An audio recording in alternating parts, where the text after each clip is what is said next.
Mehmet Inan, engineer. Since 2002 I have studied the attacks of 9/11. After watching this video you will also know how these attacks were made. For some more information, see my short websites peace911.org. According to the official theory, 4 teams of 19 Muslim suicide terrorists hijacked 4 planes and crashed them on buildings and ground. They used cutters to hijack the planes. The official evidence shows that some passengers called their families using cell phones from the plane situated at 10,000 meter altitude. There is no cell phone network at this altitude. These calls are impossible. These calls must be made by internet or special network and stealing the phone numbers of the passengers. It was also necessary to use voice changing software to synthesize the voice of the passengers on basis of their voice recorded some days ago. Theater students may make short calls with the families.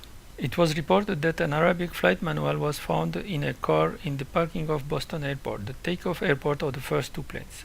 This is a meaningless statement. They also reported that the passport of a terrorist was found in some streets from the Twin Towers. This is the passport. The entire passport is suspect. It is clearly visible that it was burned intentionally and the fire was stopped. That's why in Musawi trial they showed this page, but this is not an evidence. It was reported that some terrorists starting pilot courses said, "I want to fly without takeoff and landing." This is laughable, meaningless, and far from the attacks. What about bin Laden? The first day he denied any involvement, and the second day all US Army was searching for him, so he was ready to say everything. In the faked cassette of 2001, they showed this person as bin Laden, but this is not him. In 2004, bin Laden appears in the media just 1 or 2 days before the election and ensures the re-election of Bush. In 2007 he appears in a younger state, and in 2011 he was killed without being brought to justice.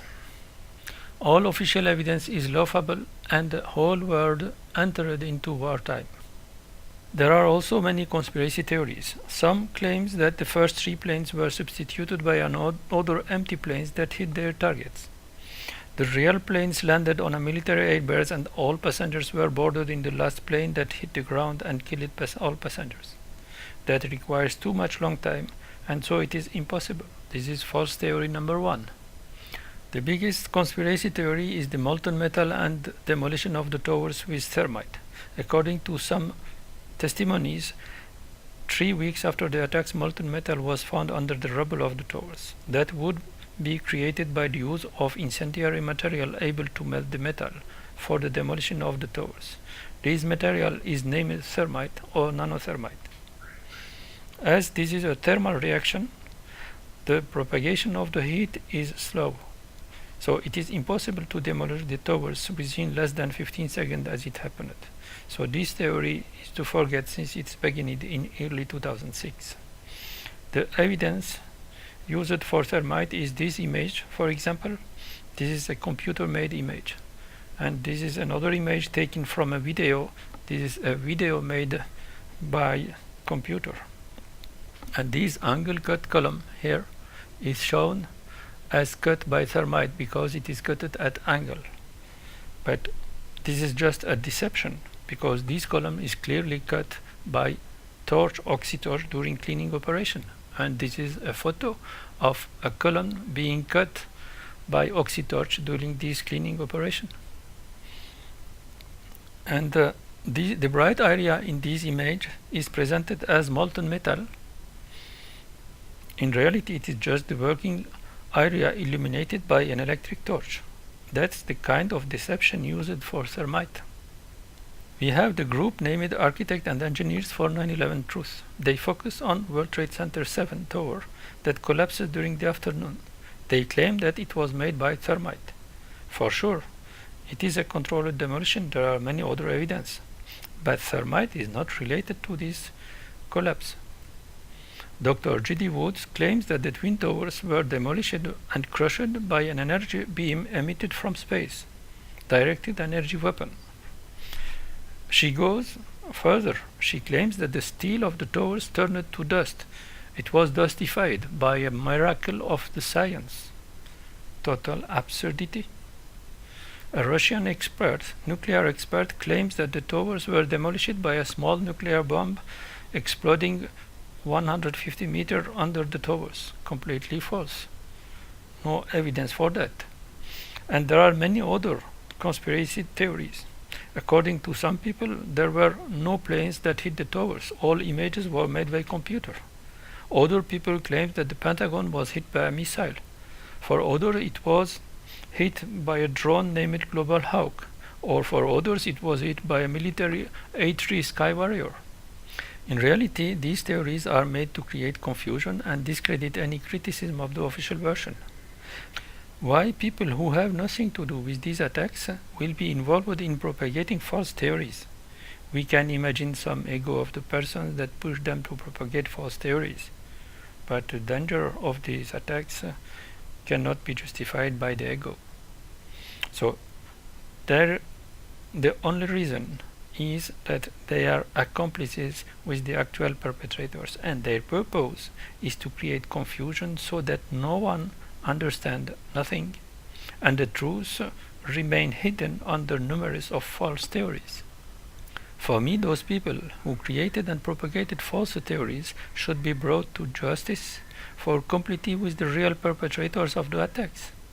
Let's stop analyzing all these false theories. It is time and energy waste. What's the reality? On November 4, 1995, Yitzhak Rabin was assassinated by a Jewish extremist during the peace negotiation with the Palestinians. This triggered the ending of the peace talks. Shimon Peres replaced him for some months. In the election of June 1996, the right-wing Likud is the winner. The party of the murderer won the elections. Israeli society sanctified the murderer of Rabin. Benjamin Netanyahu becomes prime minister. He remained prime minister until July 1999. He hasn't won peace, but there was a positive opinion on Palestinians in all world. They sat on the negotiation table. Before starting to kill Palestinians, this positive opinion should be changed. After taking office, he starts the war strategy machine. Changing this image of Palestinians required to make terror attacks and blame them on Arabs and Muslims. A year lasts for deciding what to do, and in June 1997, he created the PNAC project for the new American century by two of his friends. So the decider group that ordered to make the attacks is the first Netanyahu government, so Netanyahu himself. The design team of the attacks is the project for the new American century. It is an American neocon think tank group, a real association with headquarters, address, secretaries, members, meetings, strategy, influence, lobbying. Their headquarters is situated some street from the White House. This is the White House, and this is the headquarters. Among the members, there are all high-ranked members of Bush team. Cheney, Rumsfeld, Wolfowitz, Libby, all are inside. It is founded in 1997 by William Crystal and Robert Kagan. The activities are stopped in 2006. Their existence perfectly covers the attacks, some years before for preparation of the attacks and some years after to follow the consequences. Their assumed objective is to strengthen the US Army. They published in September 2000 their main document representing the developments to be made for rebuilding America's defense. This document contained the following section. Further, the process of transformation, even if it brings revolutionary change, it is likely to be a long one, absent some catastrophic and catalyzing event like a new Pearl Harbor. The 9/11 attacks is this new Pearl Harbor. If we look, we will find weapon manufacturers and finance businessmen who have an interest in creating wars. But their true duty is the protection of Israel by burning the whole world, especially in the Muslim countries. Their actual name should be Project for the New Israeli Century. The strategy of PNAC: choose George W. Bush as presidential candidate. A weak personality, they can make him do whatever they want. The great principles of the attacks of 9/11 are almost ready in 1999. During the campaign, they published their famous paper, Rebuilding America's Defense. This is a propaganda slogan document for the election of Bush. In November 2000, they succeed to elect Bush to the presidency. Remember the fraud they used to succeed this election. After that, the final preparations start. In January 2001, there is the inauguration of George W. Bush. Only 5 days later, the first American document that speaks about Al-Qaeda for Al-Qaeda is written inside the American government. In March 2001, there are elections in Israel. Netanyahu left his place to Sharon, who becomes prime minister. He is more maverick to exterminate the Palestinians after 9/11. And above all, he is already old. If he is charged, the loss will be smaller. Netanyahu will replace him. In reality, he was never charged. Only divine justice stopped him. Everything is ready for the attacks, but they should not be made immediately. It is necessary to wait the early September, the time of opening of the school. In this period, everybody is busy with the school of their children, so any popular protest will be impossible in the future. During 2001, a great number of Israeli agents entered USA. This is the Israeli spying. These are Mossad agents, army lieutenant, even student of art of University of Tel Aviv are among them. They prepared about 5,000 to 6,000 autonomous bombs with remote trigger by GSM kind signal. They follow and kill the alleged Arab terrorists and gather their identity document. The art students, probably theater art students, prepared the phone calls to make with the family members of the passengers by using voice-changing software. 6 weeks before the attacks, a friend of Netanyahu, Larry Silverstein, ran the Twin Towers for 99 years. All the entries of the buildings are controlled by Zionists. The owner of the buildings, the Port Authority of New York, New Jersey, was also led by Lewis M. Eisenberg, another Zionist. Larry Silverstein included the risk of terror attacks in the insurance policy and won $7 billion. The last Thursday, before the attacks, the bomb-sniffing dogs that protected the Twin Towers since 1993 are removed. From Thursday to Sunday evening, the bombs are brought in the Twin Towers and installed at the places defined before. These places are accessible from the lift shafts under the floor 44. For the upper floor, it was necessary to access lift spaces. In order to get free access, there was a blackout above these floors during the weekend. No work was possible. Minutes after the first impact to the North Tower, these dancing Israelis were seen happy busy to making souvenir photos with the North Tower on fire in the background. In some of the pictures, one of them was holding a lit lighter. This means they knew that the towers were going to collapse. Their van contained traces of bombs. These persons are part of the team who transported and installed the bombs in the towers. That's why they knew the towers will collapse. Their white van was property of a company named Urban Moving System, founded in 1997 after Netanyahu ordered the attacks. It is an operation base of the Mossad. On the evening of Sunday, September 9, the towers were ready to be destroyed by starting a software on a laptop computer. September 10 was a normal work day, and Tuesday 11 morning the planes enter into the work. But the planes are special ones. They are converted to Tomahawk cruise missile able to find its target on basis of GPS receiver. In order to install the control system of Tomahawk in the planes, the main control system does not change. The precise altitude measurement is not necessary for the towers. It is necessary only for the Pentagon attack.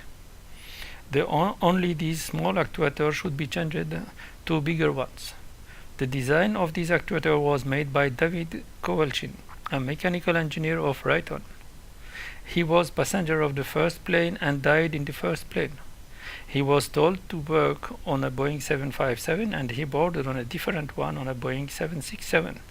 But the cockpits of Boeing 757 and Boeing 767 are identical. One design was enough for all four planes, and a different design was also necessary for the Pentagon attack. With these equipments installed in the planes without being actuated, the planes work normally and can take off land without any difference. Within seconds after the activation by satellite communication, the control system replaces the human pilots for managing the flight controls. It also injects an odorless and colorless gas in the ventilation system and kills the pilots within 10 seconds. The management of the planes. At 7:59 the first plane takes off. At 8:13:29 the air traffic controller Peter Zalewski asked to rotate by 20 degrees right. Peter Zalewski justifies that order on basis of a crossing to happen with another plane, Delta Airlines 1149. But without that rotation, the crossing was going to happen with 2,000 feet altitude difference between the planes. That is twice of the 1,000 feet, which is the minimum required in such case of crossing. 2 seconds after this order, the pilots answer and confirm the rotation of 20 degrees right. At that confirmation time, the control system of Tomahawk is activated. In reality, the enter button of the laptop computer that was in communication with the control system was hit. Immediately the gas is injected in the plane and the pilots die within 10 seconds. 16 seconds later, at 8:13:31, the controller Peter Zalewski gives a second order asking to climb and maintain 35,000 feet. There is no answer from the pilots. In reality, this second order was given to check if the pilots died. Their silence confirms it. The plane is under the control of the missile system. In the following seconds, the gas spreads to whole plane and kills all passengers. At 8:14, the second plane takes off. At 8:20, the third plane takes off. At about 8:25, most of the verification and adjustments are made on the plane. The system is working properly. There is only one more adjustment to make. The closed loop guidance parameter must be set to ensure a precise impact to the target. They give a rotation order of more than 90 degrees to the plane. On basis of the deviation and oscillation of the plane's route, they calculate the precise value to set. About 8:30, the plane is ready to hit its target, the North Tower. The team follows it up to near its target. At 8:42, the plane is autonomously flying at the right altitude and right direction. They leave it to go to its target and start the operation of the second plane that deviates from its route. The last plane that was waiting with its passenger on board is liberated and it takes off. At 8:46, the first plane impacts its target. The team that controls the plane was situated in the World Trade Center 7 that collapsed in the afternoon and destroyed all evidence of their presence. The impact was in front of them. They check the vertical and horizontal position of the impact. Everything is perfect. At 8:50, they give the same settings to the second plane. Because both planes are identical Boeing 767, they only change the target from the North Tower to South Tower. They check that it starts rotating toward its target and they let it go in autonomous flight. 8:54, they take over the control of the third plane. It deviates southward from its route and reduces its altitude to disappear from the radar. At 9:03, the second plane impacts the South Tower, but the impact is not so precise as the precedent. The imprecision of the final maximum rotation are fully consistent with the automated guidance of Tomahawk missile. At about 9:10, the third plane is crashed to the ground at low speed in a low populated area of the mountains of West Virginia. Another specially prepared Boeing 737 plane with precise altitude measurement takes off.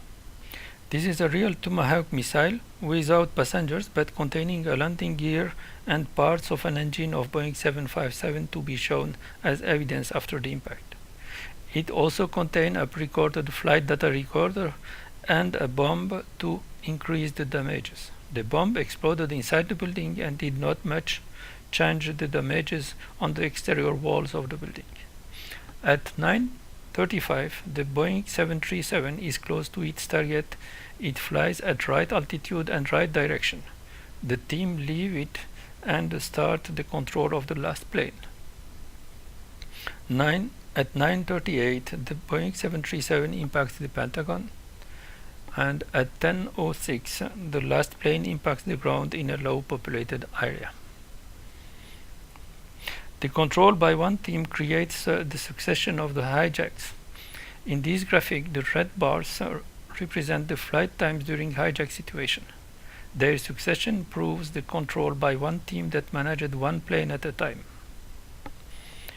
None of the official reports nor conspiracy theories speaks about this succession. This person refuses to say truth. The damages on the exterior walls of the Pentagon actually shows the impact of a plane that have the wings under the fuselage. But the damage span is smaller. The official report confirms this, it is smaller, and it says the tips of the wings made no damage on the facade.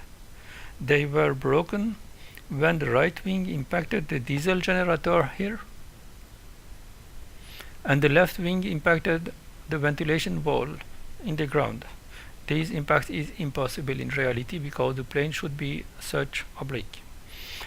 In reality, all lies are acceptable to explain the false.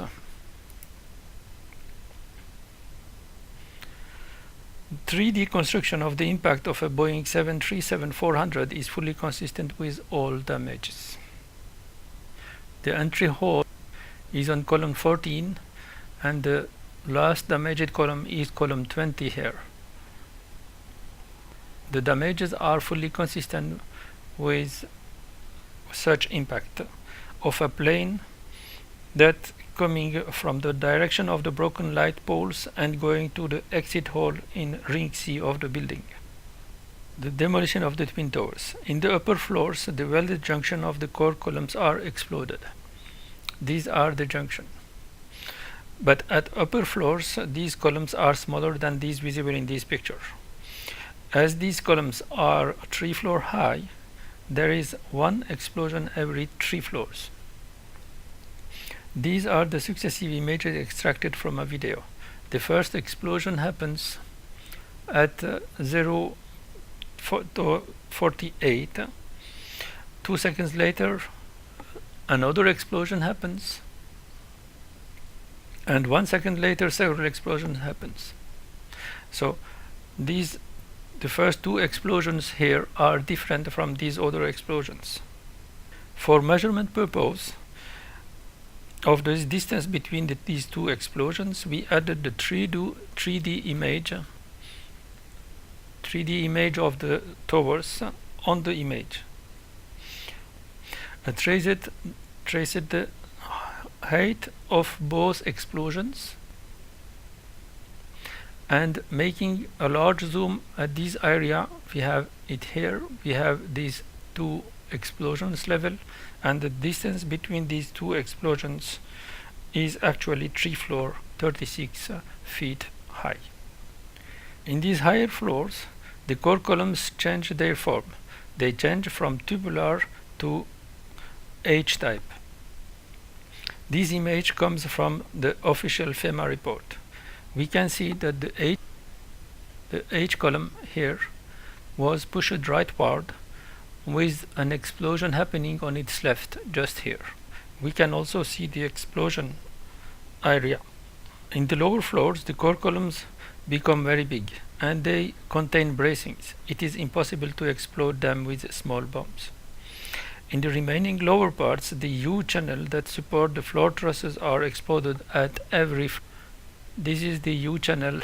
It supports the floor trusses. That's why the explosions are closer than upper floors. The bracings between the core columns are also exploded to weaken them.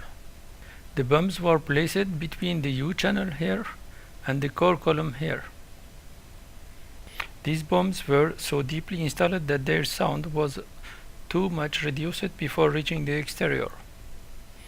The damages on these U channels are fully consistent with the explosion that destroyed them, especially the seats that you see here. Their damages are very special, as they were crushed toward the concrete which is above them. This is the seat, and the concrete is just above them.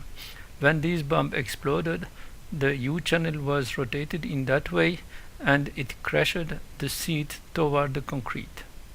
Such damage was impossible by the moving of the concrete slab, which is very heavy. It cannot move quickly. So the only possibility to make such damages is the explosion at this place. With all these explosions, the core column remains still standing because the huge columns are not exploded. In order to ensure their collapse, big bombs are used in some lower floors to shear the welds of the core columns. At this time, everywhere was full of dust, and everybody was running in all directions. The huge explosion will not be heard by the people nearby. Here are some images made by Aman Zafar. We can clearly see that the core remained still standing after the collapse of the floors, and then it also collapsed. In order to hide this situation, the official NIST report minimizes the core columns. It represents the structure of the towers as in the left image, while the reality is like in the image in the right side. Here is an image of the construction of a tower of 30 floors. The core is made of very strong steel reinforced cast concrete. The exterior columns only support vertical gravity load. The construction principle is similar to the twin towers. NIST reports dare to say that the opposite of that. They say the exterior columns support all lateral forces. Completely impossible. Here are some core columns, the only ones that remained still standing, and saved about 20% under them. The section of the column here in the middle is 52 inches by 22 inches, and it is full massive at 88%. These columns collapsed when there was no more weight above them. This can only be made by explosions. On September 13th, 2 days after the attacks, a professor of mechanics of materials published a false report explaining why the towers collapsed. He justifies it by a synchronous buckling of all exterior columns that was followed by a free fall of the upper floors over one floor, creating successive collapse of all floors. He does not consider the core columns nor their increasing size and reduced upper weight. This professor ran too much quickly to deceive the whole world. In order to publish such report within 2 days, it was necessary to be part of the team that designed the demolition.